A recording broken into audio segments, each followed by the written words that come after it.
Hello, welcome to Monetizing Innovation. I'm John Holcomb.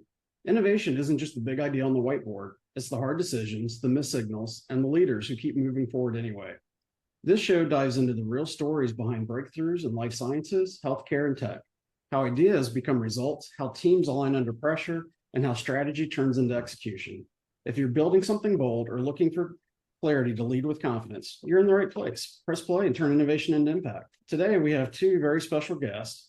Joining us are Sanjay, Doddamani, and Mark Selna, two leaders driving innovation at Guide Health, a company transforming health and employee well-being through data-driven insights and integrated care solutions. Sanjay and Mark bring deep experience in technology, operations, and strategic growth, united by a mission to make AI and healthcare services organizations reaching from benefits administration to healthcare accessibility. Together, they help organizations unlock actionable understanding of health outcomes and business impact, working to make healthcare more affordable and efficient. Join us as we explore the intersection of health data and innovation that's creating new pathways to better care and value. Gentlemen, thank you for joining today. It's great to be on. Thank you so much, John. Our pleasure. Well, really appreciate it. I know with a lot of the work that you're doing to introduce AI and the healthcare systems, what are some of the challenges and insights that you've been able to glean along the way? I'll start by saying we're incredibly appreciative to be on here. Monetizing innovation.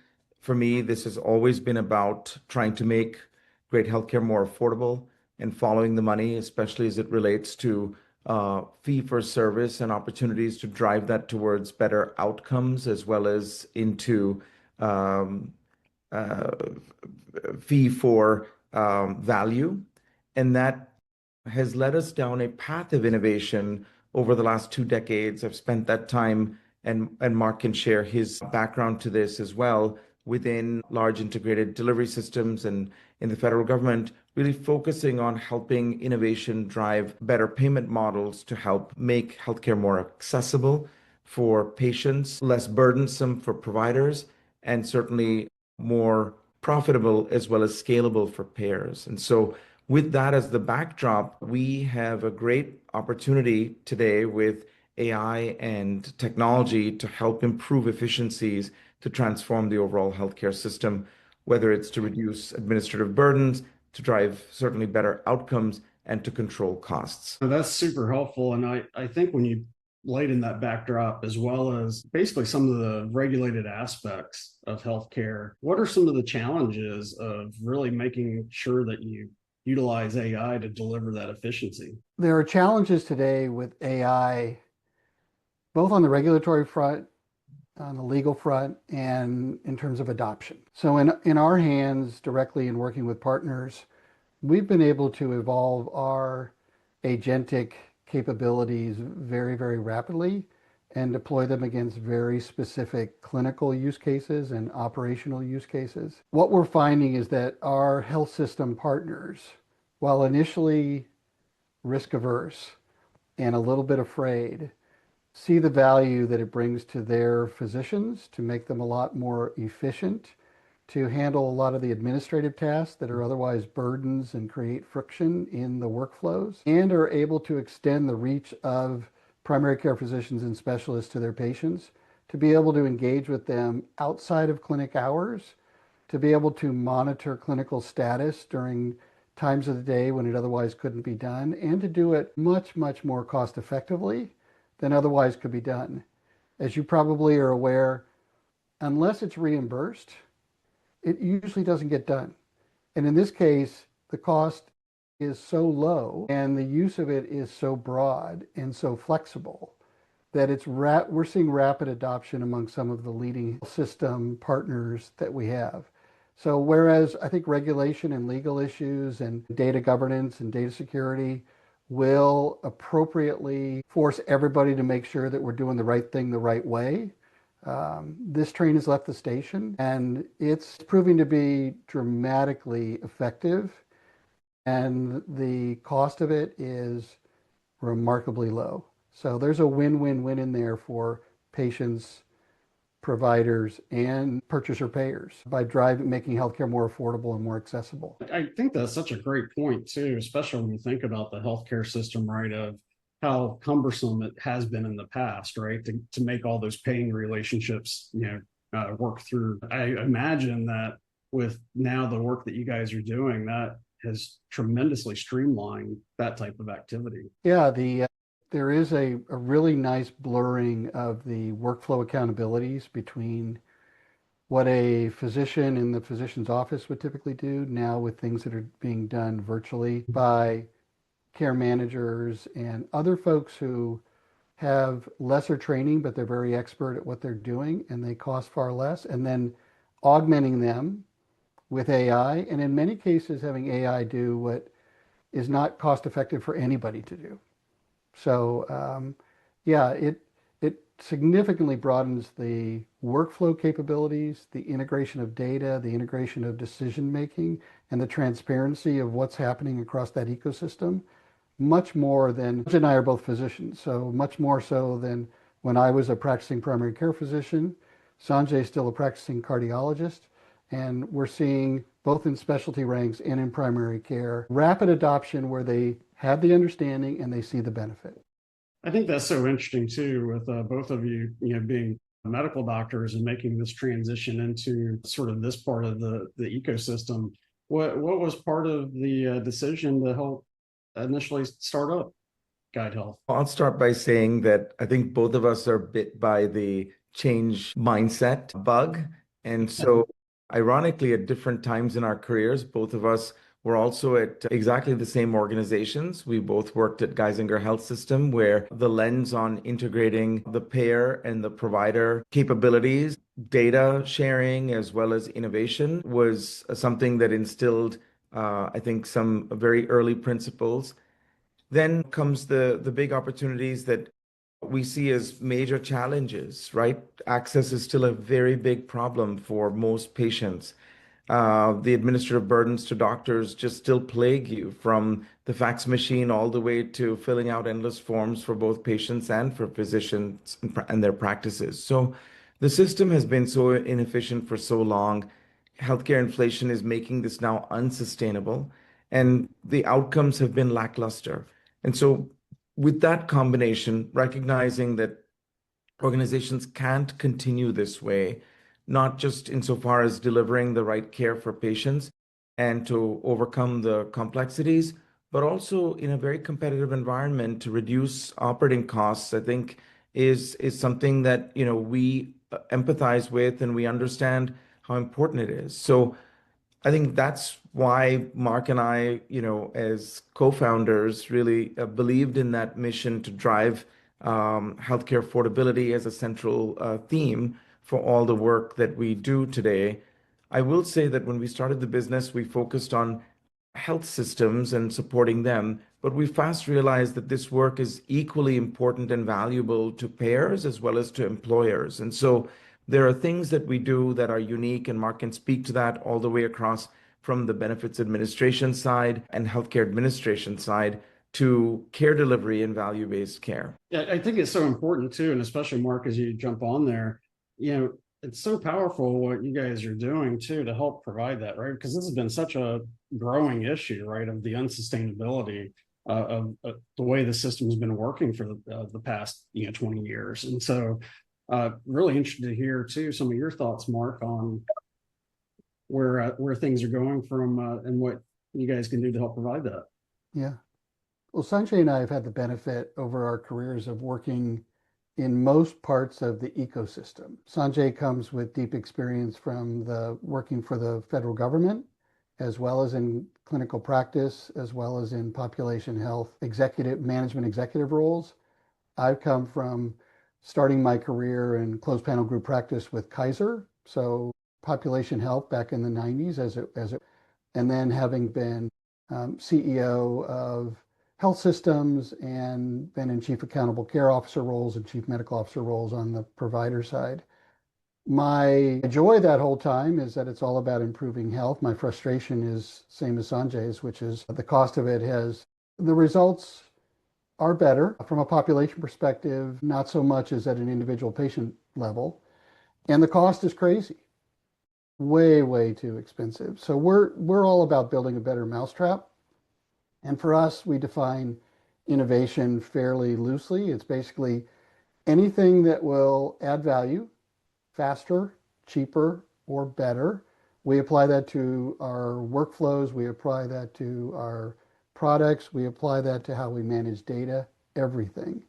I think what makes us relatively unique as an organization, in addition to our deployment of AI, is we're very focused on the needs of the customer. So it's not an insular view of the world that we as quote experts know what is needed and what's going to come. We're always indexing against the future. What from a legal, regulatory, clinical, technology perspective is on the horizon? What's going to be the convergence or conflict between all that stuff? And what are going to be the unmet needs likely, and how should we be the ones to better meet those needs than anybody else? So we're very focused that way.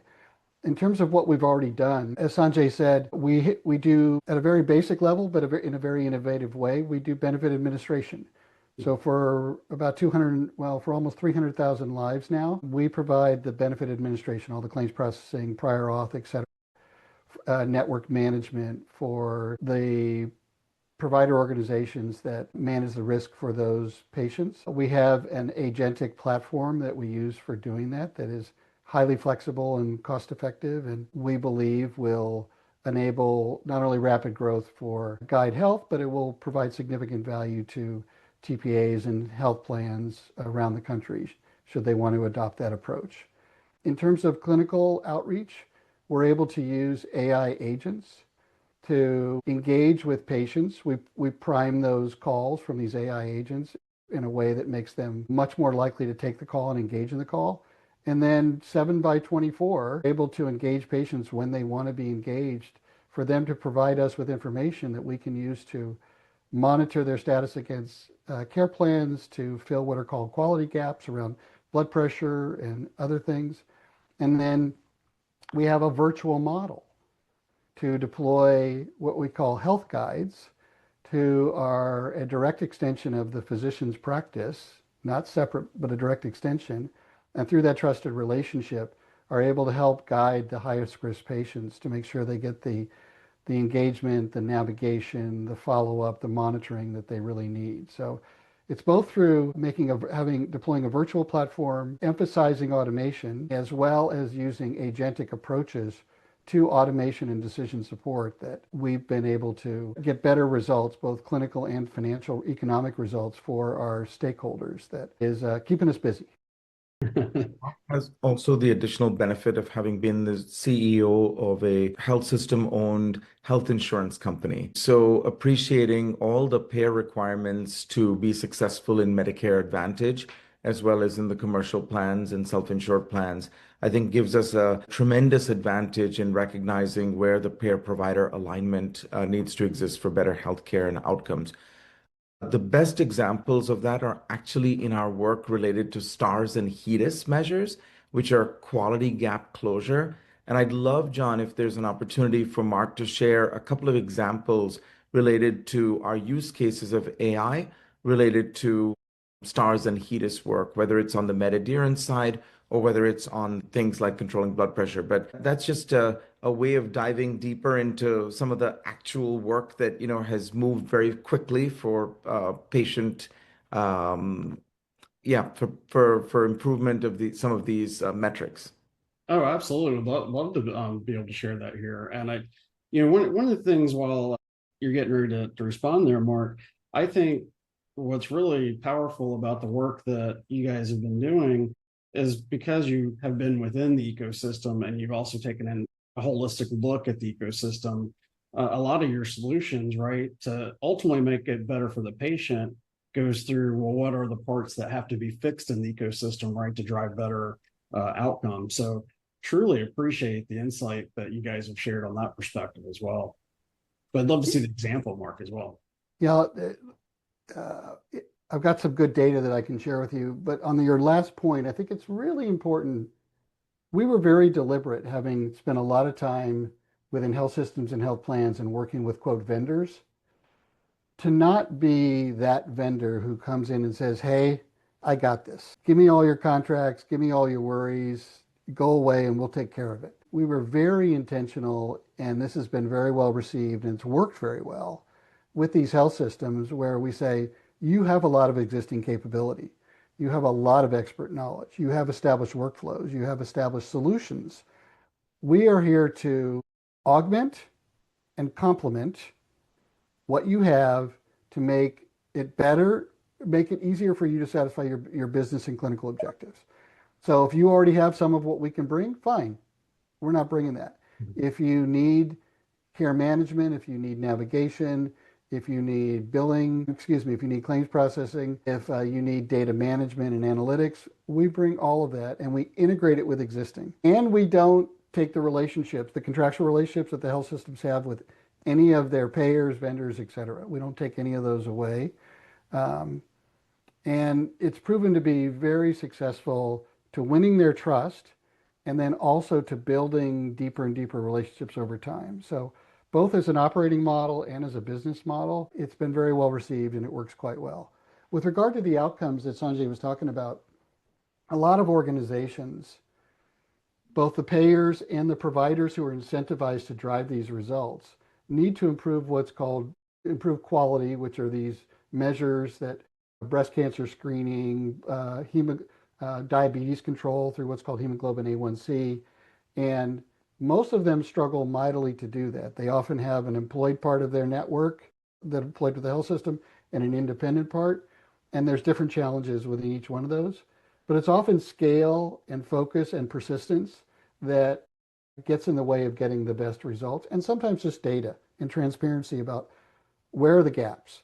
So we bring several things. We bring an understanding of where to find the data, how to analyze the data, to identify the gaps, identify the patients, identify the reasons why those gaps exist.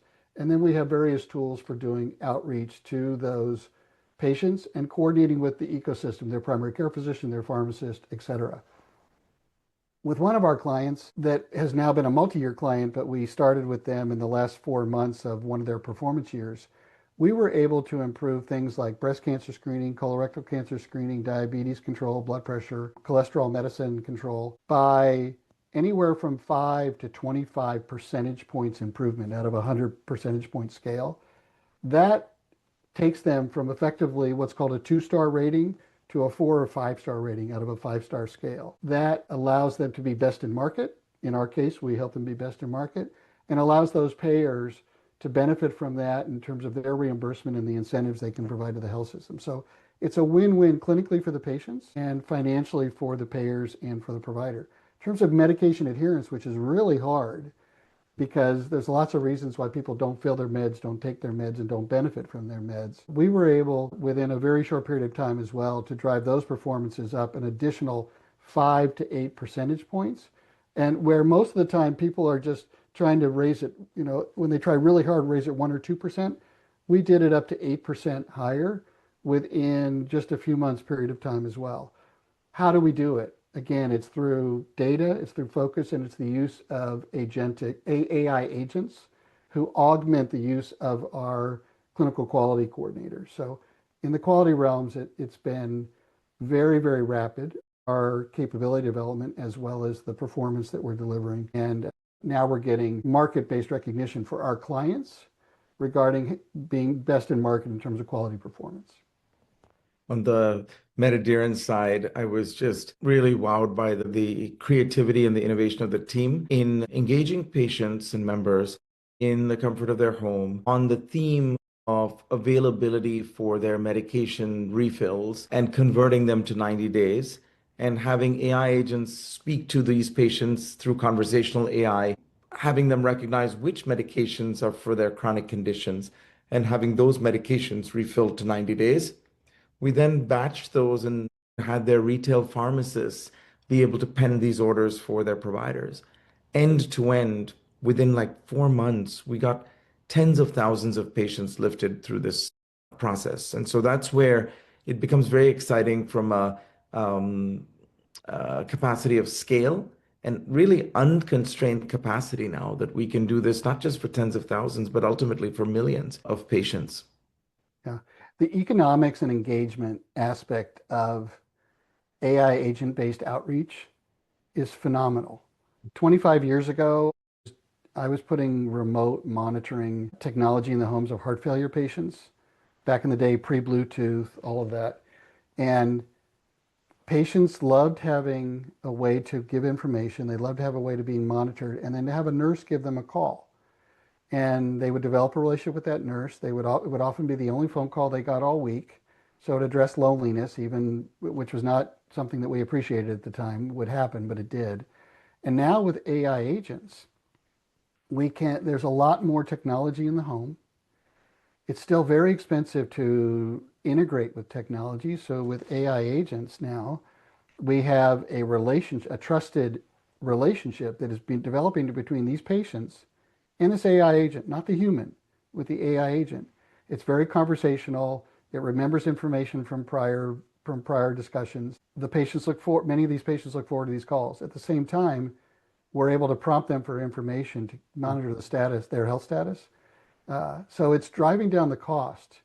It's increasing the ability to deploy this everywhere. And we're doing it in a way that's increasingly becoming non-abrasive and much, much more engaging and empathetic. To deliver ultimately better performance, in other words, better outcomes. But there are three things that are driving, I think, our ability to do this with far greater adoption. I'm going to just summarize these by saying that you cannot do this work without the data, the actionable, more accurate data. And I call that the brains because that's where all our data science, machine learning, tells you what has already been done, what hasn't been done, and who are the right target populations for this. We also then have these conversational capabilities. And for us to improve our ability to connect with patients, we do all kinds of things like align nursing availability with a text to the patient to get the timing right, or coordinate, between human in the loop versus human led where needed. So we can start with human voice and connect into AI. We can start with AI and then escalate where needed into humans, depending on the clinical severity or the complexity of the issues that we're dealing with. And ultimately, touch is the fact that we can escalate to our health guides. And what Mark touched on, quality coordinators are quality guides. We have customer guides who, man phones for all kinds of things related to scheduling or verifications and even sometimes appeals for certain things. And then we have health guides who are essentially an extension of the primary care practices care team, following through on things like care management. So it's this brain, voice, touch loop, if you like, that's really driving this level of trust, adoption, and results. That's a fantastic diagram. I appreciate you sharing that because it really does give insight, right? It is really a fully connected system. That's fantastic. You touched on a little bit earlier in terms of some of the barriers. I think the barriers to adoption and the barriers to innovate are many, and we within Guide Health, and Sanjay and I have done this since the very beginning, have been very intentional about the mindset that is needed to really become a leader and to really add value. So the barriers, which are typically, at least within provider organizations, also within others I've worked in, I'm too busy. I don't have time to think about that stuff. I'm too busy. Two is I'm risk averse. I don't want to lose my job, so I don't want to get too far out over my skis.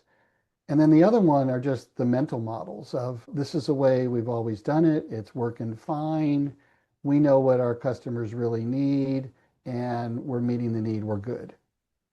And I think all of those three are particularly problematic.